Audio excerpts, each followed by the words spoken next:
आप अपनी लाइफ में हर लक्ष्य को प्राप्त करने के लिए कड़ी मेहनत करते हैं, सफलता की खोज में अथक प्रयास करते हैं। यहाँ तक कि आप अक्सर इन प्रयासों के दौरान कई बार अपेक्षित परिणाम को खींच लेने, उसके प्रति एकदम भूखों की तरह व्यवहार करने या जबरदस्ती परिणाम थोपने जैसे दुष्चक्र में खुद को फंसा हुआ पाते हैं। दरअसल आपको शुरू से ही यह विश्वास करने के लिए बाध्य किया गया है कि आपका मूल्य आपकी उपलब्धियों से जुड़ा हुआ है। आपको अपना रास्ता बनाने के लिए जीवन की धाराओं के खिलाफ लगातार लड़ना होगा और शुरू से ही निरंतर इस संघर्ष में रहने के कारण आप उस अंतर्निहित जादू को भूल जाते हैं जो ब्रह्मांड के प्रवाह के प्रति समर्पण कर देने में निहित है। सबसे बड़ी शक्ति अक्सर सबसे कोमल स्पर्श, सहज प्रवाह और जबरदस्ती न करने की कला में पाई जाती है। महान दार्शनिक लाओ त्सु के अनुसार जब हम हर चीजों या स्थितियों को नियंत्रित करने की कोशिश करना बंद कर देते हैं, तब भी सब कुछ वैसा ही होगा जैसा उसे होना है। वू वे का दर्शन जो कहता है बिना किसी दबाव के कार्य करना, प्राचीन चीनी दर्शन विशेष रूप से ताओवाद से उत्पन्न हुआ है। ताओवाद की हेडलाइन ताओता चिंग भी यही सिखाता है कि व्यक्ति को ब्रह्मांड की प्राकृतिक व्यवस्था के अनुरूप कार्य करना चाहिए। इसका मतलब यह है कि चीजों को घटित होने के लिए मजबूर करने या परिणामों को नियंत्रित करने की कोशिश करने के बजाय आपको चीजों को स्वाभाविक रूप से प्रकट होने देना चाहिए और कोशिश करनी चाहिए कि उनके रास्ते में खुद के द्वारा कम से कम प्रतिरोध पैदा हो सके। बेशक वू वे का कोई निश्चित अर्थ नहीं है। कुछ लोग वू वे को नॉन एक्शन यानी कुछ न करने के रूप में समझते हैं, अन्य कुछ इसे एक्शनलेस एक्शन कहते हैं, तो वहीं कुछ और लोग इसे एफर्टलेस एक्शन यानी कि सहज क्रिया कहना पसंद करते हैं। वास्तव में ये चाइनीज प्रिंसिपल वू वे अपने आप को किसी भी चीज के लिए मजबूर न करने और प्रवाह के साथ चलने की एक कला है। लाओ त्सु कहते हैं कि कहीं पर भी बल का प्रयोग हमेशा अनदेखी परेशानियों को जन्म देता है। वास्तव में जब लाओ त्सु बल की बात करते हैं तो यह मुख्य रूप से शारीरिक बल के बारे में नहीं है। इसके बजाय यह अपनी इच्छा को थोपने और चीजों के प्राकृतिक प्रवाह में हस्तक्षेप करने के कार्य को संदर्भित करते हैं। प्रकृति अपना रास्ता स्वयं बनाती है। ये बैकग्राउंड में काम करते हुए मानव अस्तित्व की नींव को मजबूत करती रहती है। यह एक ऐसी शक्ति है जो जीवन के सभी पहलुओं को शामिल करते हुए निरंतर निर्माण और पुनर्निर्माण करती रहती है।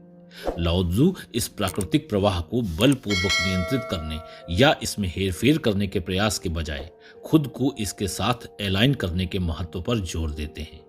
लेकिन इस ज्ञान के बावजूद हर बात को इग्नोर करके हमारे कॉन्शियस ह्यूमन एफर्ट यानी कि सचेतन मानवीय प्रयास पर जोर दिया जाता है। हम अपने प्रयासों की वास्तविक प्रभावशीलता की ईमानदार जांच किए बिना ही उनका जश्न मनाते हैं ताकि हम आगे भी खुद को इसी तरह बिजी रख सकें। हमें धक्का देने की आदत पड़ गई है, इसलिए हम चट्टानों को पहाड़ों पर ऊपर धकेलने जैसा व्यर्थ काम करने में भी हिचकते नहीं हैं। जहां एक और एफर्ट करना इंपॉर्टेंट है, वहीं इंटेलिजेंट एफर्ट करना उतना ही ज्यादा इंपॉर्टेंट है। ऐसे कई अवसर आते हैं जब कड़ी मेहनत और कार्यवाही आवश्यक होती है, लेकिन कई अवसर ऐसे भी आते हैं जहां ये आवश्यक नहीं होते। यह परिस्थितियों के प्रवाह पर निर्भर करता है। हमारे अंदर यह विश्वास गहराई में बैठा हुआ है कि यदि हम पर्याप्त प्रयास और दृढ़ संकल्प करें तो हम चीजों को ठीक वैसे ही घटित कर सकते हैं जैसा हम चाहते हैं। जबकि वास्तविकता यह है कि कई फैक्टर्स हमारे लिए आउट ऑफ कंट्रोल होते हैं। अप्रत्याशित घटनाएं, दूसरों की पसंद और जीवन में अंतर्निहित अकस्मात की संभाव्यता सभी की कुछ न कुछ भूमिका होती है। हम मौसम, शेयर बाजार या दूसरों के विचारों और कार्यों को नियंत्रित नहीं कर सकते। जब आप जबरन परिणाम देने पर जोर देते हैं तो आप अक्सर निराशा, तनाव और थकावट की एक साइकिल को अनुभव करते हैं। वो वे आलसी या निष्क्रिय होने के बारे में नहीं है। यह खुद को जीवन की प्राकृतिक लय के साथ ट्यून करने और यह जानने के बारे में है कि कब कार्य करना चाहिए और कब जाने देना चाहिए। जब आप चीजों को जबरदस्ती करने की कोशिश करते हैं तो आप अपना कीमती समय और ऊर्जा ज्यादा सोचने, खुद के लिए खेद महसूस करने और दूसरों को दोष देने में बर्बाद करते हैं। लेकिन जब आप जीवन के प्रवाह के साथ चलते हैं तो आप सहजता और शालीनता से अपनी आकांक्षाओं को प्राप्त कर सकते हैं। एलन वॉट्स ने कहा, नदी पार करने के लिए पानी की धारा के विपरीत नाव चलाने की कोशिश करना एक बिना सोचे समझे किया जाने वाला कार्य है। प्रकृति के विरुद्ध जाने के बजाय इसके लिए आवश्यक है कि आप प्रकृति के साथ सहजता से बहें। किसी पहाड़ से नीचे बहने वाली नदी पर विचार करें। यह नीचे आने के लिए चट्टानों और पत्थरों को जबरदस्ती हटाने की कोशिश नहीं करती। यह अपने लिए कम से कम अवरोध वाला रास्ता ढूंढती है और इसी कारण वह पत्थरों को छोड़कर उनके अगल बगल से होकर बह निकलती है। ऐसा करने से यह एक सुंदर और सामंजस्यपूर्ण परिदृश्य बनाती है। आप वू वे की शक्ति के बारे में जानने के लिए पहाड़ी नदी से बहुत कुछ सीख सकते हैं। अपने जीवन में आपने देखा होगा कि जब आप चीजों को जबरदस्ती करने की कोशिश करते हैं तो यह अक्सर अराजकता और तनाव का कारण बनता है। हालांकि जब आप जाने देते हैं और चीजों को स्वाभाविक रूप से प्रकट होने देते हैं तो आप आसानी से और अधिक ग्रेस के साथ अपने लक्ष्यों को प्राप्त कर सकते हैं। इसका मतलब यह नहीं है कि आपको निष्क्रिय रहना चाहिए या चीजों के अपने आप घटित होने का इंतजार करना चाहिए। इसका मतलब यह है कि कार्यवाही तो करें, लेकिन तब जब सही समय हो और जब आवश्यक हो तो छोड़ भी दें। मशहूर आत्मरक्षा के तरीके जूडो का भी यही महत्वपूर्ण रहस्य है कि आप अपनी मसल्स यानी मांसपेशियों का रणनीतिक और सटीक उपयोग कैसे कर सकते हैं। इसमें आप बेतरतीब ढंग या अनावश्यक रूप से अपनी शक्ति का उपयोग नहीं करते।